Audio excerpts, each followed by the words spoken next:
Welcome back, my little lore addicts. It is time to delve further into the story of Vlad, veteran Draco. Now, before we begin, I'm glad to see that each of you has come back to listen to further tales of the Draco family. Keep in mind that following with the pattern we have set, this will, at least for the time being, be the final video on Vlad. We may very well come back to him later on, but we'll see about how long that will take first. Now, let us continue with his tale, shall we? As he watched his father ride off after giving his decree to Persephone, Vlad was surprised to find that she had a missive for him. The seal upon the rolled parchment was that of a ring bearing a cloud with a single lightning bolt shooting out of it. Canting his head to the side, his thick white locks lolling over, Vlad opened the parchment, all the while wondering why he was receiving anything rather than his father, much less from Zeus of all people. Long-winded as gods tend to be, in short, I won't bore you with the niceties and blustering that Zeus's letter held, for we would be here for several hours. It requested Vlad meet with Zeus, Hera, and Athena for a special request the Greek god heard. Curious, he had Persephone accompany him to seek his mother's advice. His mother, Erin, hailed from the kingdom of Vandivar after all, which had until only recently been under the rule of Zeus.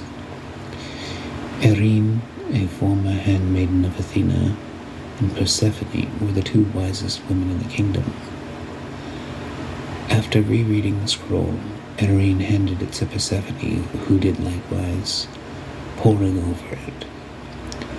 After brief deliberation, the two women indicated that Vlad should go and seek the audience with Zeus.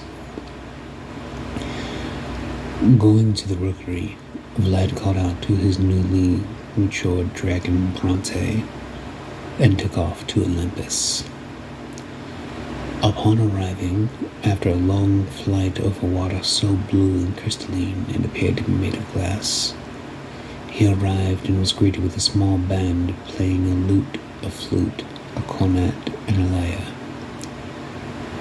The band accompanied him to the great hall of Zeus, where they were dismissed, with Zeus bellowing for Dionysus to bring forth mead. Once the refreshments had been served to Vlad, Zeus explained why he had requested the elf to attend. As it turned out, there was a battle raging in the ranks of the Greek pantheon. Ares and Artemis were apparently at war with one another, and since the battle was being waged by mortals of their armies, no gods were permitted by Zeus's own decree to directly interfere. After being given an in-depth rundown of the situation, which took 3 days, for there were none that loved to hear Zeus speak more so than Zeus himself, Vlad was sent on his way to rest and devise a strategy to put an end to the war which had been raging since the migration to the new island kingdom bestowed upon them by the other gods. Discussing with both Ares and Artemis for several days each, he had finally devised a way to end the war with but one single fight remaining. The battle was to be singles combat between the champion of the two gods. Vlad had managed to convince both to honor the outcome of the battle and to put an end to the war once and for all. Ares' champion stepped forth, a hulking brute of a man, standing 7 feet and built like an inverted granite pyramid. Vlad whistled at the man, wondering who Artemis had chosen. Growing curious when no champion appeared, he turned to look at her. A smirk on her face, she named her champion, which according to custom the chosen warrior had to fight or be executed, by pointing her slim, graceful finger at Vlad.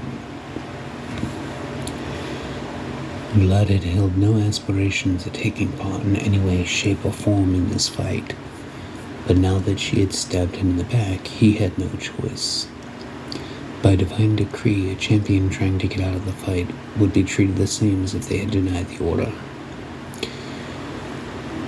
After clarifying with the assembled deities and being given a firm confirmation that he would be allowed to abstain from any further conflict once the fight ended, Vlad sighed and turned to his opponent, Heracles.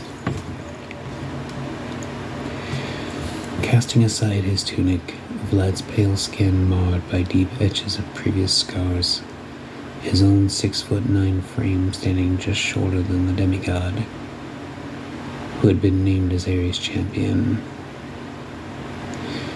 In a struggle that went on for 9 hours, with concerning back and forth exchanges on both sides, Vlad had become accustomed to the demigod's fighting style and patterns the warrior showed. Marks from Vlad's attacks now slowed the warrior considerably from when the battle started, and it wasn't long before Vlad found his opening. Missing a wild right cross, Heracles stumbled. Before he could recover, however, Vlad had kicked his feet from beneath him, wresting the sword from Heracles' surprised hand in the process. Thus, when the demigod's 300-plus pound chiseled body hit the marbled floor, a collective gasp raised from the onlookers. When the dust had settled, Vlad was holding the point of the downed warrior's own sword to his throat. After the thunderous roars of approval had finally subsided from Artemis's army, Heracles begrudgingly yielded the fight, before Vlad lowered the sword and helped the warrior to his feet. Bowing to the collective armies and gods, Vlad returned the sword and took his leave, only to be stopped by Zeus, who had a gift for him in reward for completing the task that had been asked. The first was a small silver ring that appeared to have nothing significant about it, but filled Vlad with immeasurable strength when he put it on. The Ring of Zeus will become a major point of contention later on, and we will go over that in time. The second was a smallish, near olive-complected woman, Catherine Elena by name, who had promised herself to the victor of the battle with the approval of all. Trying to protest, Zeus simply held up a hand to silence Vlad, reminding him of his promise only the day before to abide by the trial he himself had set forth and the victory conditions that went with it. Sighing, Vlad led her to the waiting Bronze, who had been recently saddled and laden down with food, mainly bread and cheese, and several casks of wine. Word quickly spread, and even somehow managed to beat Vlad and Catherine home, of his defeat of the demigod, which had the entire kingdom all in attendance to welcome him when he landed. To the amazement of all, Vlad and Noah both called out, proclaiming Vlad and Catherine the future rulers, circumventing the need for the battle of succession entirely. A short handful of years after returning, it was announced that Vlad and Catherine were expecting the arrival of a son, Valkyrius, to be born the following fall. For the time being, my little lore addicts, we will be closing the book on Vlad and Catherine directly. Though when we go over Valkyrius, more information will be shared about them, and we may in time revisit them entirely.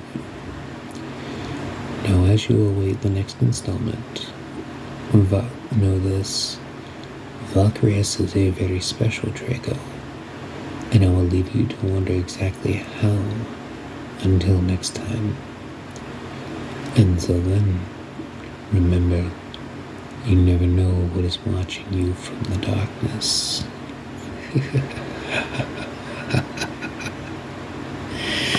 Sweet dreams.